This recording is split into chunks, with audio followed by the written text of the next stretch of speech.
A Ucrânia faz ataques contra a região da Rússia em Tver, mais precisamente com o objetivo de atingir, conforme sabemos, a infraestrutura crítica da Rússia e, sobretudo, campos petrolíferos e depósitos de munições. Conforme nós sabemos, o objetivo ucraniano é tentar machucar, digamos assim, a infraestrutura russa que é utilizada na guerra contra a Ucrânia. Além disso, nós temos dois temas da diplomacia: Lukashenko e a sua vitória presidencial, caso tenha sido uma vitória, né, gente? Vamos combinar, na Bielorrússia, e também a questão do 80º aniversário de libertação de Auschwitz no território da Polônia. Hoje é dia 27 de janeiro, nós temos aqui estes assuntos a serem tratados. Ucrânia ataca Tver, a representante diplomática da União Europeia, Kaja Kallas, tratando da eleição na Bielorrússia, as acusações de que houve fraude no país, bem como também outros temas como investimentos da OTAN na Ucrânia que superam a casa de 190 bilhões de Bosque dólares. Pessoal, antes de avançar, eu vou pedir para que você deixe o like, se inscreva no nosso canal e divulgue o nosso conteúdo para as pessoas que gostam de geopolítica. Então nós temos aqui o ataque que a Ucrânia busca fazer contra o território da Rússia a fim de atingir a região de Tver. Há algumas semanas nós já tivemos a Ucrânia fazendo ataques contra o território da Rússia, buscando atingir, conforme menciono no início do nosso vídeo, esta região de Tver, que fica em torno de 600 quilômetros de distância da fronteira entre Rússia e Ucrânia, ou seja, a Ucrânia buscando fazer ataques em profundidade no interior do território da Rússia, conforme nós sempre observamos aqui. O objetivo ucraniano é tentar machucar, reitero, um pouco a infraestrutura de guerra da Rússia, caso consiga obter sucesso nesses ataques que fez nas últimas horas, enfim. Agora, a Rússia fez um ataque contra a Ucrânia utilizando centenas de drones e pelo menos 57 drones foram abatidos pelo sistema de defesa antiaéreo da Ucrânia, conforme nós temos aqui a informação do Ministério de Defesa aí da Ucrânia. 57 drones foram abatidos pela defesa aérea da Ucrânia, conforme nós mencionamos. Quando olhamos no fronte de guerra, a gente mencionava ontem, inclusive, a derrota ou o abandono da região de Donetsk, em especial a localidade de conforme nós falamos, Velika Novosilka, que teria caído sob o avanço russo. Entretanto, algumas informações controversam isso e dizem que a região não foi abandonada e de que ainda há resistência ucraniana nesta localidade. Vamos acompanhar o decorrer dos dias para termos maior clareza sobre o impacto do avanço russo na região do Donbass, em especial nesta cidade importante, esta cidade chamada de Velika Novosilka. Nós analisamos ontem. Aliás, conforme nós trouxemos aqui o mapa, vale até a pena nós novamente tratarmos desta região a fim de buscarmos compreender a sua posição estratégica.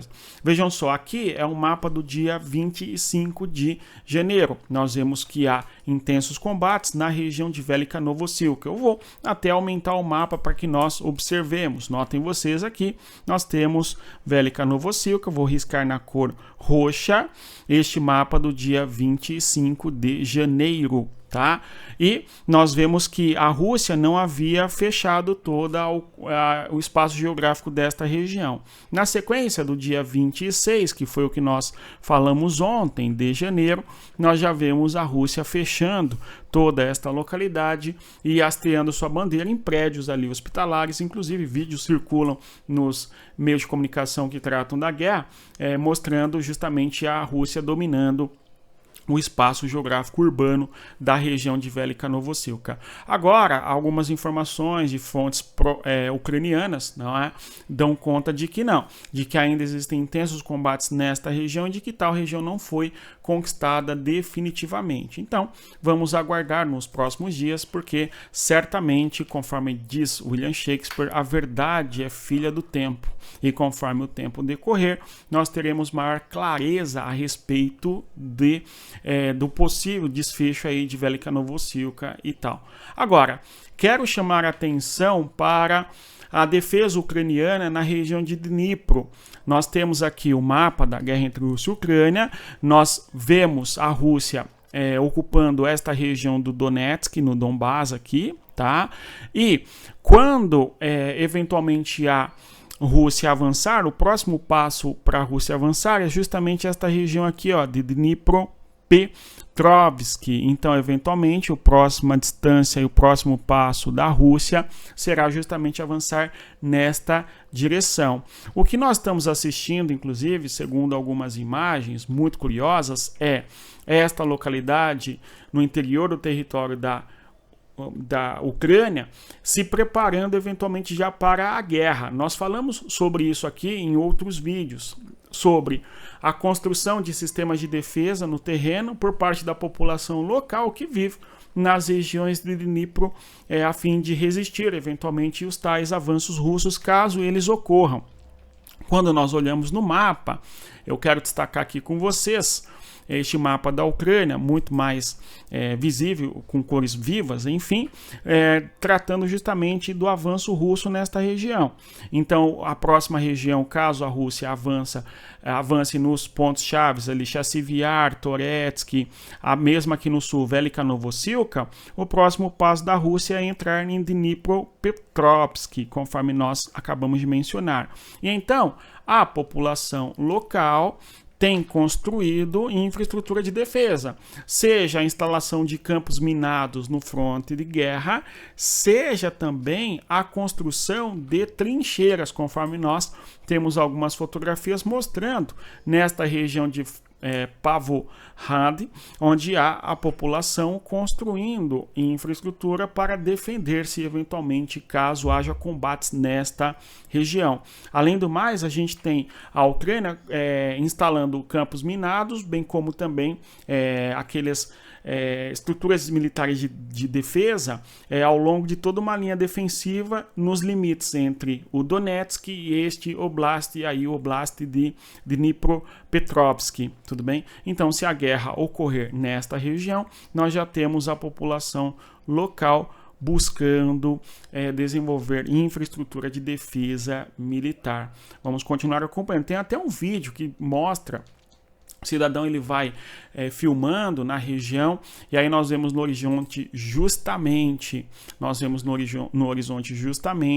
aquela topografia ucraniana belíssima, diga-se de passagem, certo? Que é aqueles campos em planície com a vegetação de gramíneas, e no decurso do vídeo é possível visualizar justamente a infraestrutura sendo feita ali, caso haja guerra nesta região. Quero que nós observemos aí o vídeo.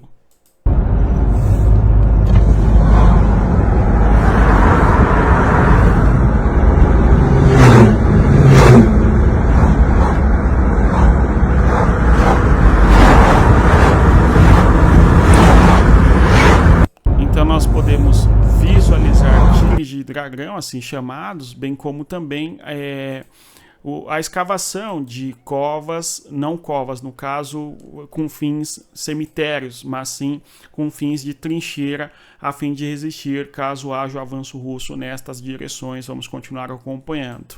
Agora, outro tema importante, conforme nós começamos a mencionar no início do vídeo, a eleição ou a reeleição pela 7ª vez de Lukashenko. Lukashenko é fiel da balança no apoio para a Rússia no extremo da Europa, no caso ali na Europa do Leste, enfim, é um fiel aliado importante. Sem dúvida, perder as eleições na Bielorrússia para o Lukashenko seria uma derrota não para a Bielorrússia, mas para Vladimir Putin. Então, sem dúvida, a Rússia apoia com toda certeza a reeleição do Lukashenko. Agora, a moça que nós vemos na fotografia é esposa de um candidato que concorreu às eleições lá em 2020 no território da Bielorrússia, que é o caso aí dessa mulher cujo nome é Svetlana, e um nome gigante ali que é difícil a pronúncia, tá? E segundo ela acusou, já houve fraude no processo eleitoral. E é curioso porque esta mulher foi alçada a possibilidade de concorrer às eleições na Bielorrússia em 2020. Justamente porque o seu esposo, que era o candidato ali, acabou sendo preso, tá certo? Por questões políticas internas, muito acusado ali o governo da Bielorrússia de perseguir opositores políticos naquele contexto, e ela acabou sendo a candidata da opositora, que acabou concorrendo, mas perdeu, não é? Conforme ali nós acompanhamos em 2020 isso, certo? E, na sequência, ela acabou sendo presa, mas acabou depois fugindo do país, indo para Países Baixos, salvo engano, a Lituânia, e atualmente está na Polônia, né? E ela acusa que houve, no caso aí, fraude nesse processo eleitoral da Bielorrússia, novamente agora em 2025. Vamos acompanhar os desdobramentos disso. Talvez nós tenhamos protestos no território da Bielorrússia. Esses protestos geralmente são acusados pelo governo da Bielorrússia de serem comprados pelo Ocidente, financiados pelo Ocidente, a fim de desestabilizar justamente o país, a fim de buscar crescer a influência nesses países de influência russa, crescer a influência nestas regiões de influências ocidentais anti-russas, enfim. Tá? Agora, a chefe ali da diplomacia da União Europeia, Kaja Kallas, disse que houve fraude na Bielorrússia, né? Resta saber o que eventualmente a União Europeia vai fazer sobre isso. Vamos acompanhar. E claro, ela diz, Kaja Kallas, sobre a Rússia, de que as sanções contra a Rússia têm que ser aumentadas, ok? Tem que se estender, porque os prazos vão finalizando, mas as sanções têm que continuar. Outro tema importante envolve, conforme eu disse no início do vídeo, 80 anos da libertação de Auschwitz. Auschwitz é um dos campos de concentração do contexto da Segunda Guerra Mundial, conforme nós sabemos, que foi libertado em 27 de janeiro lá, não é? Há 80 anos, e todo ano existe a comemoração e tal. Tanto é que nós temos uma polêmica agora envolvendo a Polônia, porque o governo de Netanyahu, Benjamin Netanyahu, é acusado pelo Tribunal Penal Internacional de cometer crimes de guerra. E, eventualmente, nós temos que Netanyahu, portanto, não pode ir para a Polônia, porque, caso fosse, iria ser preso, porque a Polônia é signatário do Tribunal Penal Internacional, do TPI. Agora, houve até uma exceção para que o Netanyahu pudesse visitar a Polônia nesse contexto aí de aniversário da libertação de Auschwitz, que foi feita pelo Exército Vermelho. E a grande discussão que se fala muito, não, o Exército Vermelho era russo, etc., que ajudou a vencer a Segunda Guerra Mundial. Porém, outros pontos acabam afirmando que, pera lá, não, o Exército Vermelho era composto por russos e ucranianos. Então, a vitória sobre Auschwitz, sobre a Alemanha da década de 30, 40, na Segunda Guerra Mundial, também foi feita por ucranianos, e não apenas pelos russos e assim por diante. É verdade, né? Vamos combinar, até porque a União Soviética não distinguia necessariamente nacionalidades quando olhamos para a história da União Soviética, enfim, tá bom? Então, para concluirmos, nós temos um comentário aqui que eu acho interessante de nós observarmos a respeito do investimento, aí no caso Zelensky, que teria chegado já na Polônia a fim de participar das cerimônias de aniversário da libertação de Auschwitz e tal. Nós temos aqui o último tema do nosso vídeo, a fim de nós observarmos justamente o quanto a OTAN investiu na Ucrânia. A estimativa é 190 bilhões de dólares, um número bastante expressivo de dinheiro. Nós já tratamos aqui em outros momentos do investimento e do quanto ele é desproporcional. De 190 bilhões, pelo menos não é 100 bilhões vieram dos Estados Unidos. Então, os Estados Unidos é o principal fiador, podemos até dizer dessa maneira, da guerra entre Rússia e Ucrânia. 103 bilhões de dólares vieram dos Estados Unidos. Agora, outros países, na sequência, nós temos a Alemanha. A Alemanha com um financiamento ali, um apoio de 17 bilhões de dólares. Não chega a 20%. O detalhe é a França, né? A França ali investiu menos do que países menores em termos de PIB, em termos de importância econômica, como é o caso da Dinamarca, dos próprios Países Baixos, que nós conhecemos no Brasil como Holanda, ou mesmo ainda a Suécia, tá? Que é recém-membro da OTAN, inclusive. Então, a França, por mais que o Macron tenha ali certas palavras duras contra a Rússia, é um país que investiu menos. E dependendo, há pouco tempo, a Polônia havia investido mais, não é, na Ucrânia do que eventualmente a França, que tem uma economia bem maior, inclusive. Vamos continuar acompanhando, pessoal, a questão da guerra entre Rússia e Ucrânia. Já finalizamos quase o mês de fevereiro, caminhamos para o fim. E antes de concluirmos o vídeo, vou pedir a você que deixe o like, se inscreva no canal e divulgue o nosso conteúdo. Para concluirmos ainda sobre o fronte de guerra, vale a pena nós olharmos mais uma vez para a região de Kursk.